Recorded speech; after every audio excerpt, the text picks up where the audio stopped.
வணக்கம். நான் doctor Balaji, nephrologist, அதாவது kidney doctor, Trichy Apollo hospital இருந்து பேசுறேன். இன்னைக்கு நான் பேச போற டாபிக் என்னன்னு பாத்தீங்கன்னா, ஒரு நெஃப்ராலஜிக்கு ஒரு முக்கியமான டாபிக். அதாவது நான் இன்னைக்கு பேச போறது டயாலிசிஸ் பத்தி.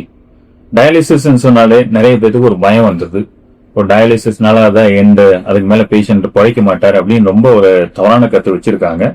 இந்த கருத்து படிச்சவங்க படிக்காதவங்க எல்லாத்துக்கும் ஒரே மாதிரி தான் இருக்கு. டயாலிசிஸ் பண்ணா அவ்வளவுதான் அப்படிங்கிற மாதிரி நிறைய பேர் திங்க் பண்ணிட்டு இருக்காங்க. ஆனா அது உண்மை அது கிடையாது. ஸோ ஃபர்ஸ்ட் டயாலிசிஸ்ங்கிறது என்ன அப்படின்னு நம்ம புரிஞ்சுக்கிட்டோம். ஸோ நம்ம உடம்புல நம்ம கிட்னிஸ் நம்ம உடம்புல ரத்தத்தில் இருக்கிற வேஸ்ட் எல்லாம் ஃபில்டர் பண்ணி ரிமூவ் பண்ணுது. அது இல்லாமல் கிட்னிக்கு நிறைய ஃபங்க்ஷன்ஸ் இருக்கு. ஸோ அதில் பார்த்தீங்கன்னா நம்ம எலக்ட்ரோலைட் பேலன்ஸ், நம்ம உடம்பு இருக்கிற சோடியம் பொட்டாசியம் இதோட லெவல்ஸை கரெக்டாக வச்சுக்கிறது, நம்ம உடம்பு ஹீமோகுளோபின் மெயின்டைன் பண்ணி எர்த்ரோபோய்டின் அப்படிங்கிற ஒரு ஹார்மோனை செக்ரீட் பண்ணுது.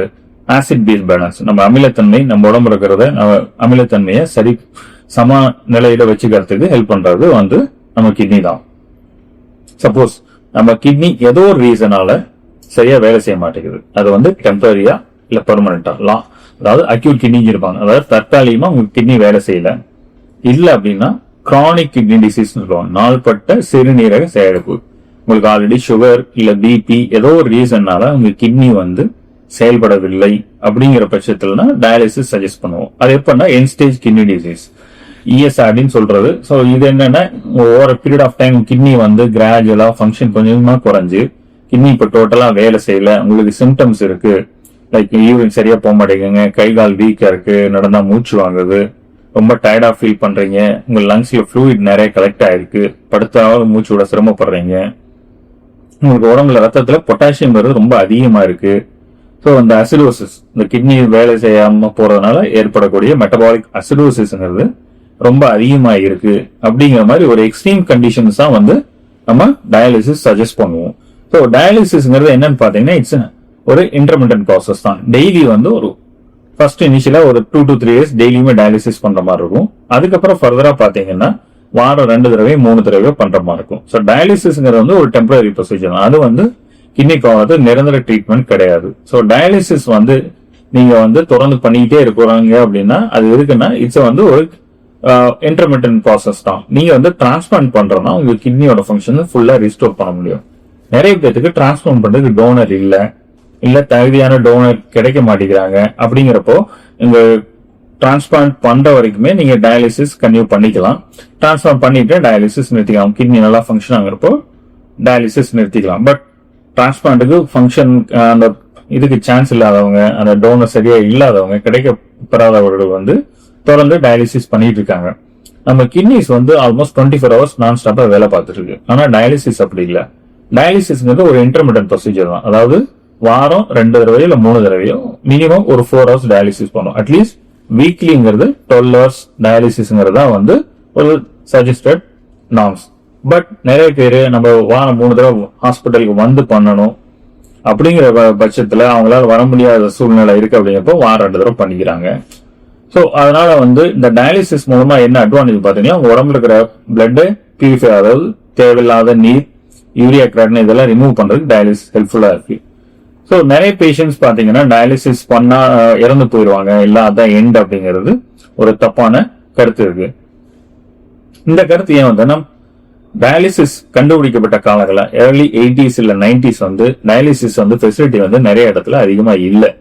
அது இல்லாம டயாலிசிஸ் அந்த டெக்னாலஜி புதுசா வந்தப்போ அதுல நிறைய சைடு எஃபெக்ட்ஸ், அதை யூஸ் பண்ணக்கூடிய மெம்பரைன்ஸ், இதுல எல்லாத்துலயுமே பிரச்சனைகள் இருந்தது.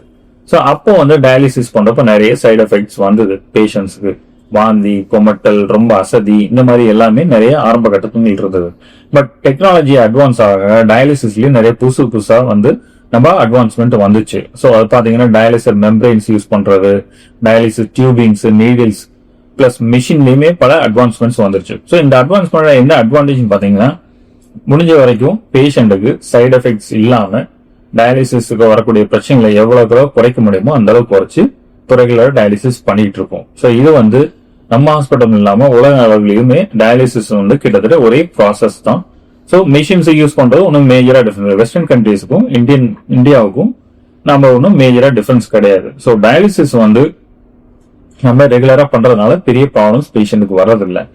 இதே அக்யூட் கிட்னி இன்ஜுரி, தற்காலிகமா உங்க கிட்னி செயல்படவில்லை, ஏதோ ஒரு காரணம், ஏதோ இன்ஃபெக்ஷனாலேயோ ஏதாவது டாக்ஸின்ஸ் லைக் ஸ்னேக் பைட், பாம்பு கடியினாலேயோ இல்ல வேற ஏதோ ரீசனாலேயோ கிட்னி வந்து தற்காலிகமா செயல்படுனாலும் நம்ம யூஸ்வலா டயாலிசிஸ் பண்ணுவோம்.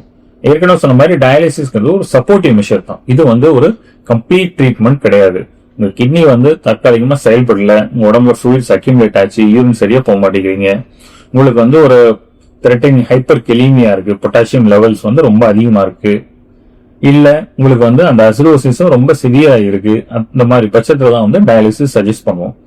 யூஸ்வலா நார்மலா ஒருத்தர் வந்து ஒரு நாளைக்கு 1.5 லிட்டர்ஸ் யூரின் போவோம். பட் சில பேர் ஏதோ ஒரு காரணத்துல அந்த யூரின் அவுட்புட் ரொம்ப குறைஞ்சிடும். காரணம் கிட்னி ஃபெயிலியர். இது டெம்பரரியா வரதா வந்து அக்யூட் கிட்னி இன்ஜுரின்னு சொல்றோம். அந்த மாதிரி பேஷண்ட்ஸ்க்கு நம்ம வந்து யூஸ்வலா டயாலிசிஸ் சஜஸ்ட் பண்ணுவோம். முதல்ல மருந்து மாத்திரை கொடுத்து பார்ப்போம். இதுல அவங்க ரெக்கவர் ஆகாங்க அப்படின்னாங்கன்னா நம்ம வந்து அவங்கள வந்து மெடிசனே கன்டினியூ பண்ணலாம். பட் சில பேஷண்ட்ஸ் வந்து முக்கியமா கார்டியக் பேஷண்ட்ஸ் வந்து நம்ம ட்ரீட்மெண்ட்டுக்கு பிபி கம்மியா இருக்கிறவங்க வந்து நம்ம ட்ரீட்மெண்ட்டுக்கு ரொம்ப அவங்க வந்து ரெஸ்பாண்ட் பண்ண மாட்டாங்க. அந்த மாதிரி பேஷண்ட் தான் டயாலிசிஸ் பண்றோம். ஸோ டயாலிசிஸ்ல என்ன பண்ண போறோம் அப்படின்னா, டயாலிசிஸ்க்கு தேவை வந்து வாஸ்குலர் ஆக்சஸ். ஸோ நம்ம ரத்த குழாயில இருந்து பிளட்டை எடுத்து மெஷின்ல கொடுத்து, மெஷின்ல ஒரு டயாலிசர் மெம்பரேன் இருக்கும். இது பாத்தீங்கன்னா ஒரு வடிகட்டி மாதிரி தான். ரத்தத்தில் இருக்கிற எக்ஸ்ட்ராவா இருக்கிற ஃப்ளூயிட்ஸ் பிளஸ் யூரியா, கிரியாட்டினின், இந்த பொட்டாசியம் இது எல்லாத்தையும் ரிமூவ் பண்றது. ரிமூவ் பண்ணி அதுல அந்த திரும்ப ரத்தம் வந்து திரும்ப நம்ம உடம்புக்கே வந்துடும். சரி, இதுல வந்து டயாலிசிஸ்ல நிறைய டைப்ஸ் இருக்கு. மெயினா பாத்தீங்கன்னா நம்ம யூஸ் பண்றது வந்து இன்டர்மிட்டன்ட் ஹீமோடயாலிசிஸ். இது வந்து ஒரு ஷார்ட் பீரியட் ஆஃப் டயாலிசிஸ் தான். நீங்க 1 ஹவர்ல ஆரம்பிச்சு 4 to 5 hours வரைக்குமே பண்ணலாம். இன்னொரு மெத்தட் வந்து கண்டினியூஸ் ரீனல் ரீப்ளேஸ்மெண்ட் தெரப்பி. முக்கியமா இருதயம் வந்து ரொம்ப வீக்கா இருக்கிறவங்க, plus head injury patients, brain intracranial hyper tension, அதாவது மூளையில அடிபட்டு மூளையில வந்து தலையில வந்து பிரஷர் வந்து அதிகமா இருக்கு, அந்த மாதிரி பேஷண்ட்ஸ் வந்து டயாலிசிஸ் வந்து பண்றது வந்து கொஞ்சம் ரிஸ்கியா இருக்கும். ஸோ அந்த மாதிரி பேஷண்ட்ஸ்க்கு நம்ம வந்து சிஆர்ஆர்டி, கண்டினியூஸ் ரீனல் ரீப்ளேஸ்மெண்ட் தெரப்பின்னு பண்றோம். இந்த சிஆர்ஆர்டி அட்வான்டேஜ் என்னன்னு பாத்தீங்கன்னா, இது வந்து நம்ம வந்து ஸ்லோ ப்ராசஸ், உடம்புல இருக்கிற ஃப்ளூயிட வந்து ரொம்ப ஸ்லோவா தான் ரிமூவ் பண்ணுவோம். இதை வந்து நம்ம வந்து continuous process. So continuous process அப்படிங்கிறப்போ 2 to 3 days கூட யூஸ்வலா கண்டினியூ பண்ணலாம். 48 to 72 hours, மேக்ஸிமம் 96 hours வரைக்குமே நம்ம வந்து கண்டினியூ பண்ணலாம்.